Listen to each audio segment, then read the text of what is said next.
Bonjour à tous. On se retrouve aujourd'hui pour un tout nouveau numéro du JT de la télé. Au sommaire de cette émission, on commencera par des nouvelles de Jean-Pierre Pernaut après son opération due à son cancer de la prostate.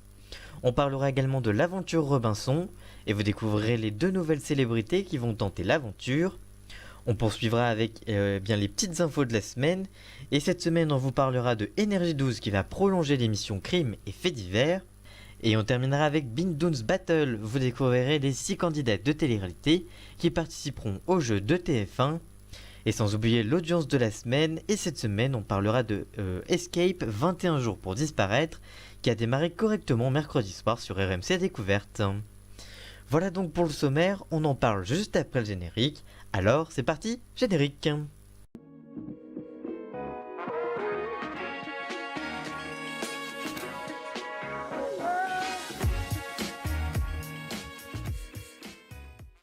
On commence cette vidéo par des nouvelles de Jean-Pierre Pernaut. Le présentateur donne de ses nouvelles après son opération pour le cancer de la prostate.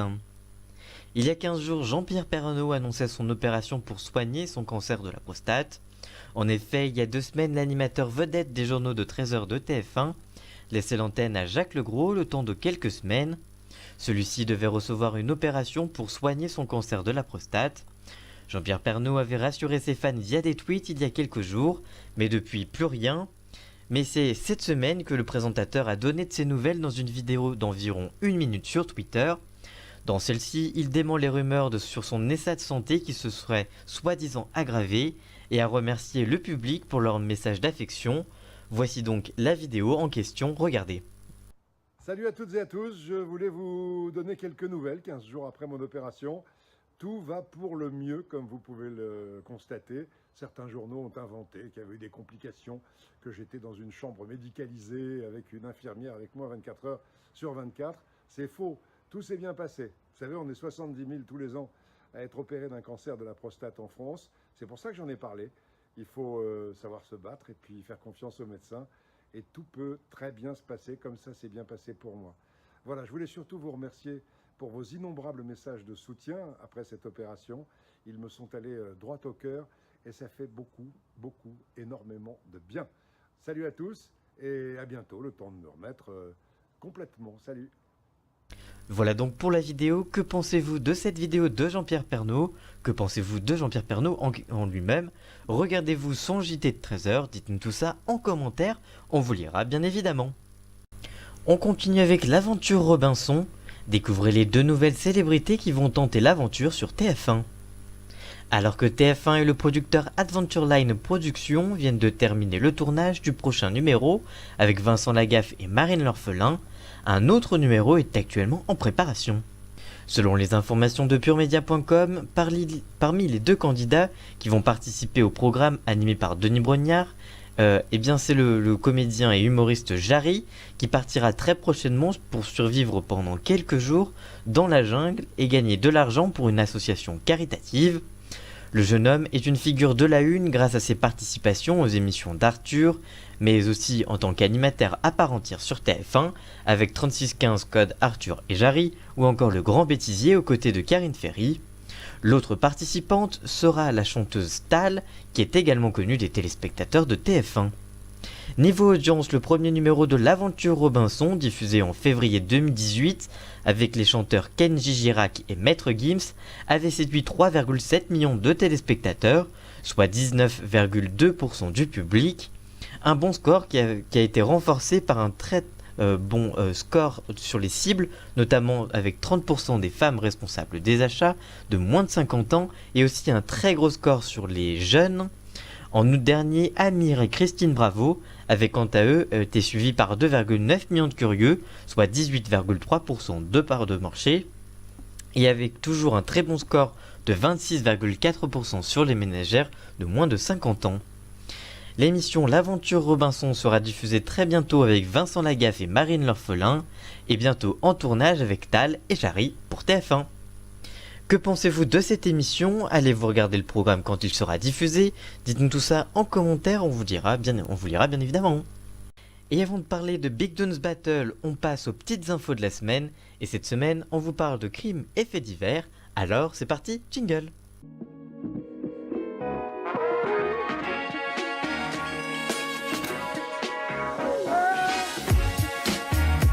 On vous parle maintenant dans les petites infos de la semaine de crimes et faits divers. L'émission de faits divers de Énergie 12 va être prolongée. Après un lancement en septembre dernier, Énergie 12, fort du succès, va prolonger l'émission de Jean-Marc Morandini. En effet, après un premier mois très encourageant en audience, l'émission Crimes et faits divers la quotidienne va être prolongée. Pour rappel, dans cette émission, Jean-Marc Morandini, entouré d'une équipe d'experts, raconte et décrypte en plateau des histoires vraies, aussi fascinantes qu'effrayantes. Suite au carton de Crimes et faits divers la quotidienne, Énergie 12 a décidé de prolonger de 15 minutes l'émission à partir de ce lundi 15 octobre 2018, donc dès ce lundi. L'émission sera donc diffusée désormais de 13h35 à 14h30 contre 14h15 aujourd'hui. Jean-Marc Morandini reste également diffusé en prime le lundi avec Crimes à 21h sur Énergie 12. Que pensez-vous de cette émission? Que pensez-vous de cette émission et de cette prolongation de l'émission? Dites-nous tout ça en commentaire, on vous lira bien évidemment.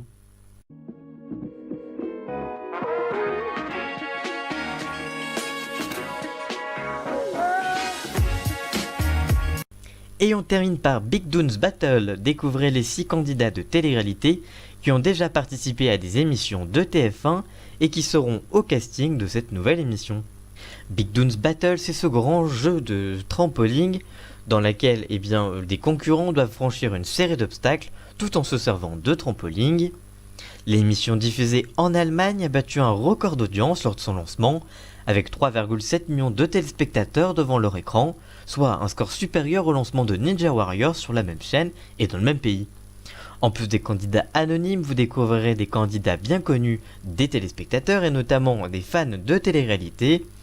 En effet, selon les informations exclusives du blogueur Jeff Lang de VIP, vous pourrez ainsi retrouver Mélanie Dedigama, qui a notamment participé à Secret Story 10 sur TF1 et TFX, à l'époque toujours NT1, mais aussi au Prince et Princesse de l'amour sur W9.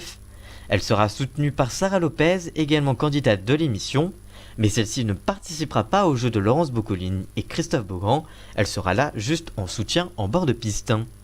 Mais il y a également aussi Dylan Thierry qui a participé à Koh-Lanta et très récemment au Marseillais vs les restes du monde.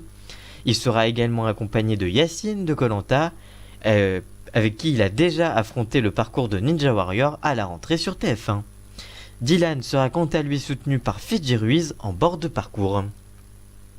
Mais il y aura également les deux amis Julien Guéolène et Darko de Secret Story 10, qui sont très fusionnels depuis leur sortie du jeu de Christophe Beaugrand, qui animera le jeu. Enfin, peu surprenant, Kevin de la saison 3 de Secret Story sera également candidat. Le tournage de Big Doon's Battle a battu en plein cette semaine aux Pays-Bas, où des studios ont tout spécialement été aménagés pour le tournage de l'émission, où d'ailleurs le programme cartonne aux Pays-Bas. Que pensez-vous des candidats présents pour tenter le parcours? Allez-vous regarder l'émission lorsqu'elle sera diffusée? Et que pensez-vous du principe des candidats et qui vous aimeriez peut-être voir dans les prochaines saisons s'il y en a? Dites-nous tout ça en commentaire, on vous lira bien évidemment. Et comme chaque semaine, on vous parle de l'audience de la semaine. Et cette semaine, on vous parle de Escape 21 jours pour disparaître, démarrage correct pour la nouvelle émission de RMC Découverte. Mercredi soir, RMC Découverte diffusait un nouveau programme original avec un gros budget, Escape 21 jours pour disparaître. Quelle audience pour l'émission? On vous dit tout. Pendant 21 jours et durant 12 épisodes de 52 minutes, 11 citoyens ordinaires ont accepté de devenir des fugitifs en échappant aux écrans radars, aux caméras de surveillance et en se déplaçant à travers toute la France. C'est sur 550 000 km² du territoire français que des enquêteurs professionnels dotés de tous les moyens modernes de recherche seront à leur poursuite. Depuis leur QG et sur le terrain, une équipe se lancera à leur trousse afin de les retrouver.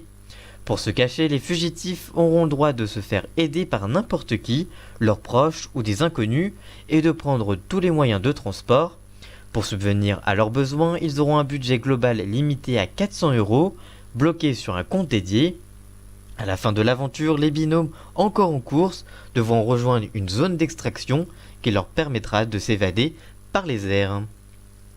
L'émission Escape 21 jours pour disparaître a captivé 498 000 téléspectateurs, soit 2,1% de part de marché devant RMC Découverte. Pour rappel, la semaine dernière, la chaîne avait rassemblé 488 000 téléspectateurs, soit 2,2% du public.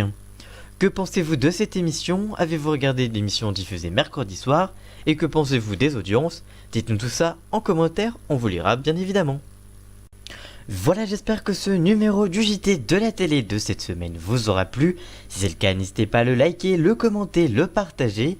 Et nous on se retrouve très vite pour une toute nouvelle vidéo. A très bientôt, ciao!